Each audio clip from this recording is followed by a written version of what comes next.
Hello everyone, this is Direwolf20 and I'm in my 125 test world, ready to demonstrate the latest and greatest changes to Railcraft. Railcraft is now version 5.0, or maybe as of this time it's 5.0.1, and it's got some really cool changes up for it since the 4.0 release. There's a bunch of new things going on, and I figured it's time for a new spotlight to show you guys all that's new in Railcraft. So let's check it out. Alright guys, so there were a few changes in the 4.0 version that I never got to spotlight because they were added after my last one, so let's show it.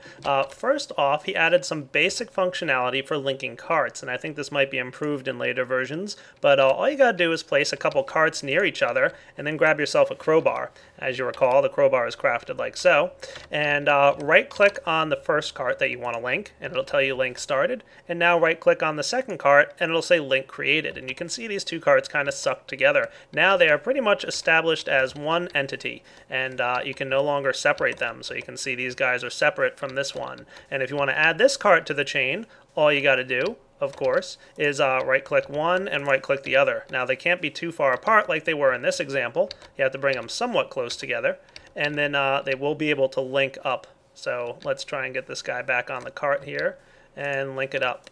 There we go, link created. Now the three carts are linked together and they act as one. So that's how you can link carts together, and there's some other purposes for this in the future I'll get to a little bit later in this video. Next up is an interesting block that works pretty similar to one that you've seen in the past. This is called the World Anchor, and you can see the recipe for it right here. You can also craft a anchor cart which has the same functionality. Simply place it in the world, like so, and all chunks within a 3x3 area around this guy will remain loaded at all times. This is effectively a chunk loader block now implemented in Railcraft, and like the latest update to the teleport pipes mod, this uses the forge chunk loading functionality, which means that hopefully we won't have any more problems with world gen effects. Just a little note on chunk loading, for those of you unfamiliar with it: whenever a player is far enough away from an area, it unloads from memory and nothing will operate in it, which means if you were to send a cart further away from your base than was really visible, like a real long way away, it might enter an unloaded chunk and stop functioning. So that's why we have an anchor cart, which acts just like a chunk loader, and basically will keep the chunks around it loaded whenever it's nearby. And that's going to work out really well if you want to start doing some automation with rail carts and it's going to be further away from your base. You could link them up to a normal rail cart and make sure it goes wherever you want your storage carts and all that stuff to go. So the chunk loading functionality was improved with forge hooks, which means now hopefully world gen stuff will also continue to update. So cool stuff with chunk loading there. Next up, we've got the tunnel bore, something that was available in the last version, but actually caused a crash back when I was filming my last spotlight on this guy. You can see the recipe for it here. Requires a block of steel. I'll show you how to make steel in just a little bit. Simply place your tunnel bore on some minecart tracks, like so, and it's this giant, huge machine. Whoa! Tunnel bore is cool. Open up the interface and you can see you've got several slots here for working with different things. First off, you're going to want to put some rails in there because it's going to lay down rails as it continues along. And you're also going to want to give it some gravel, a good amount of that. We'll even give it some rails, not netherrack. And we'll give it some coal to run off of because it needs some fuel. Simply place your tracks in the rail slots there and some coal in the fuel slot, and you'll see it starts moving automatically as soon as it gets the fuel that it needs. Gravel is going to be used to fill in anything underneath, like it runs into a water or lava lake. And what this thing should do is be able to bore through the earth. The reason it stopped now is because I haven't given it a head yet. There's three types of heads: the iron, steel, and diamond heads, and these guys all have different durabilities and last longer. I'm going to go ahead and throw the best one in there, the diamond one, which requires a diamond block and some steel ingots around it. Again, I'll show you how to make steel in the future. Now that it's got this cool little head, it's going to go ahead and start digging. It'll lay down rail tracks right in front of it and go ahead and toss out the items from behind. How cool is that? Very nice looking. Wow, this thing has really come along since previous versions. And if you wanted to, you could go ahead and lay down a chest cart right behind it and link it up with the crowbar. Ta-da! Now all the items that it collects will go into the chest cart. And it will also pull items out of the chest cart. See, there we go, sand landed in there. It'll also pull any coal or gravel or rails out of the chest cart. So if it runs low on coal or gravel, it'll start pulling it out of the chest cart to refill these slots. Pretty cool. And you can see it continuing to dig along. And it'll dig out this big old chunk for you. Very nice. A really neat piece of machinery. I don't know for sure if you have 2 carts like this, if it'll fill both chests. I guess that's something to test out and find out. Maybe we'll leave this guy running for a little bit. And it might not be a good idea if you plan to send this guy further along in the world to go ahead and give it an anchor cart to go along with it. That way, if it's, moves too far away from where you're currently positioned at, it can continue to keep the chunks loaded around it and not run into any chunk problems. Sweet. Oh, and I have no idea what's going to happen by sending this guy through sand. I guess we'll find out. But it's meant really to be used to dig tunnels under the earth through dirt and whatnot. And finally, one more neat cart that was added here is called the work cart. And the work cart is simply a crafting table on wheels. So you can go ahead and hook up the work cart. It won't automatically craft or anything, but if you want to have a crafting table on wheels, now you have the option. Sweet.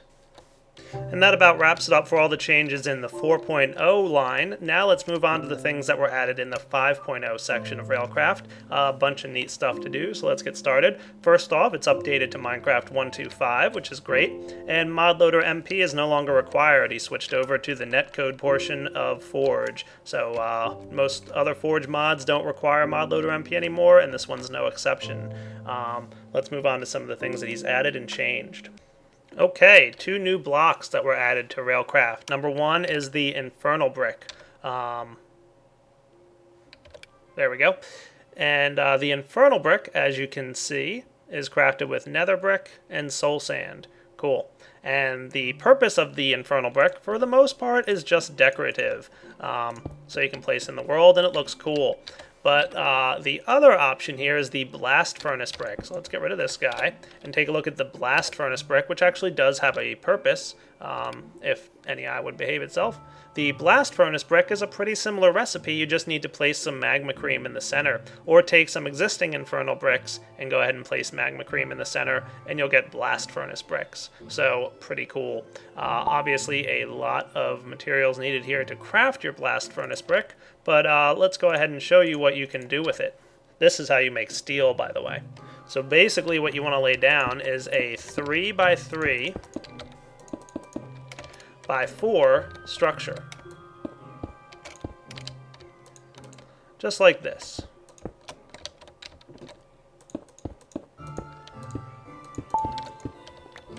And let me get this guy built and I'll be right back.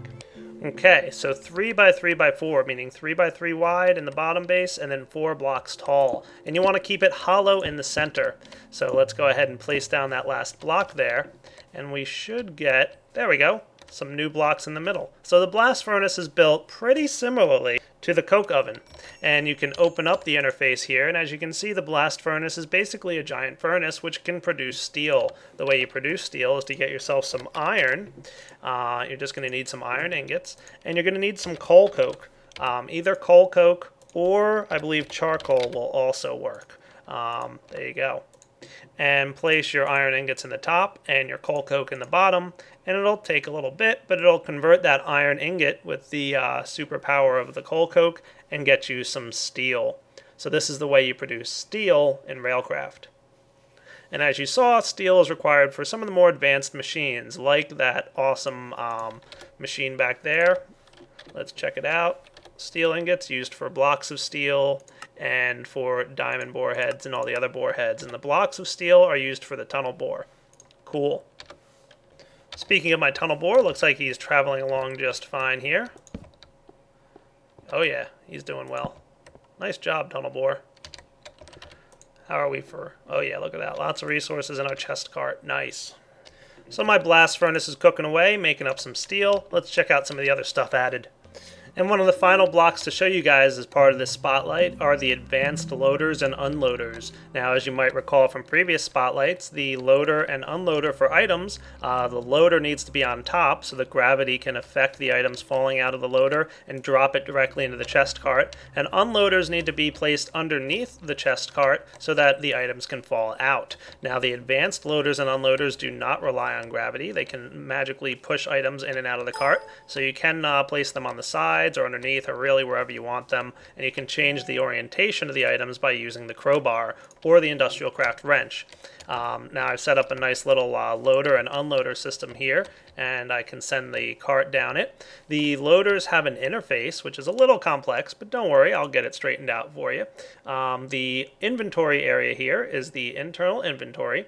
Now if this is a loader, this slot will not be filled by adjacent chests, but it will load any items deposited in the slot into the cart. Okay, and if it's an unloader, like this guy over here, then items unloaded are placed here first before being moved into an adjacent inventory or using a piping system like so. So let's check this out. If I were just to place a couple pieces of cobblestone in here, let's do 4, and let them get pumped into the loader through my buildcraft system. The cobblestone, because this is a loader, should fill up in this inventory slot. Now, you could just have a chest directly adjacent to the loader instead of having some buildcraft pipes, and in that case it would just pull directly out of the chest, but it wouldn't show up in the inventory slot there. Next up are filters. Only items that match the items placed into these slots will be moved. So if we had sand in the filter, for example, the cobblestone wouldn't be moved. Again, more useful when you have an adjacent chest where you have a chest right next to this thing and you've got a bunch of different items in it. You could set up some filters. So there we go. If I had some sand and some cobblestone in here, and just told it that sand is a filter, even though there's cobblestone sitting in the inventory here and we've got some sand and cobble in this chest, only the sand would be moved, but the internal inventory might be full of the cobblestone because we're pumping items in. Little guy's trying to interrupt my spotlight. So let's get the sand out of there. We don't want to confuse this system at all, and we'll get rid of this chest as well. So now that we've got items in the inventory slot here, we can move past this filter slot, and you can see the current setting on the advanced loader. The amount is set to 100%. You can specify what percentage or what number of items get moved from the loader into the chest cart every time the chest cart comes by. And you can do this based on either percentages or with numbers. So we can say, let's say move only 4 items at a time, or 2, or 1, whatever you want really. So if you wanted to say move only 2 pieces of cobblestone every time a chest cart came by, then you could do that. And let's push the button and see what happens. And I'm going to interrupt this line right here because I don't want to mess with the unloader piece just yet. Alright, 2 pieces of cobblestone landed in the chest, and 2 remain in the inventory slot. Cool. Now if you want to go percentage-wise, you could drop this down by by 10 or by 1 or by 100, which wouldn't make sense for percentages, but if you were doing this with amount, it makes more sense. Basically, you can set the percentage of items that are currently in the inventory that get moved into the chest. So you could say only 50% of the items in there go moving over, or you might want all 100. Sweet. So as you can see, a large amount of possibilities with the advanced loader interface. Now the only other button I haven't shown you yet is complete, and for a loader, in percent mode, complete means if it's on, like that, or off, like that. When it's on, in percent mode, the cart will stay until at least 1 item is moved to the cart, or if the cart is full. So, if we said move 100% of items and the cart fills up, or if at least 1 item goes through, the cart will move through. However, if the complete button is off, and there's no items in the inventory here, it'll allow the cart to move on even if no items have been loaded. So if the inventory is blank and complete mode is on, let's see what happens. And do note that you're going to want to have some kind of holding rail or something in the front here for this to work correctly. I noobed that up a little bit. So right now the inventory is empty and complete mode is on, which means the cart will stay until at least 1 item has been moved into the cart. So we've got our chest cart here, and we hit the button, And note that it's holding the cart there until at least one item has made its way in. Cool. And because we told it amount to, then it's going to move those 2 items and we're in good shape. Now, if there's nothing to go in there and we turn complete mode off, then it'll let the cart continue along whether or not there's something to go in there. So there you go. Pretty neat. So you can pretty severely control the amount of items going in and out of your loader. Awesome. Next up, we've got the cart unloader, which works pretty much the same way. When the complete mode is on, the cart will stay until at least one item is moved out of the cart, and when complete mode is off, the cart will leave if there's no items to be moved. So basically the opposite, right? So if an item comes by with nothing in it and complete mode is on, it'll sit here and just wait. Otherwise, it'll continue along the track. Cool. So let's give it a try. We're going to go ahead and load 2 pieces of cobble from our advanced loader into this cart, and then it'll land here at the advanced unloader, pull out 100% of the items, and they'll get pumped out into this chest back here. Let's give it a try. Sweet. Hey look, cobble's getting pumped out, and it's in that inventory slot there. Awesome. Just circling back to check on my little tunnel bore here before wrapping up. It does look like water might give it a little bit of a problem, especially if the water is flowing and knocks out the rail carts from underneath. So just be a little careful when you're dealing with water near this guy. He does not like it. He might make his way over a stable lake, but if some water runs over and knocks off the rail tracks from under him, I think that's where the problem comes in. But otherwise, he'll use gravel to fill in a lava or water lake that it runs into in front of it. So anyway, this is the wrapping up point for the Railcraft Spotlight version 5.0. Pretty cool changes going on here, and getting better and better every time I see this mod. Can't wait to start playing around with it and using it in Season 4 of my Let's Play, which should hopefully be starting soon. So hope you guys enjoyed this Spotlight. Take it easy.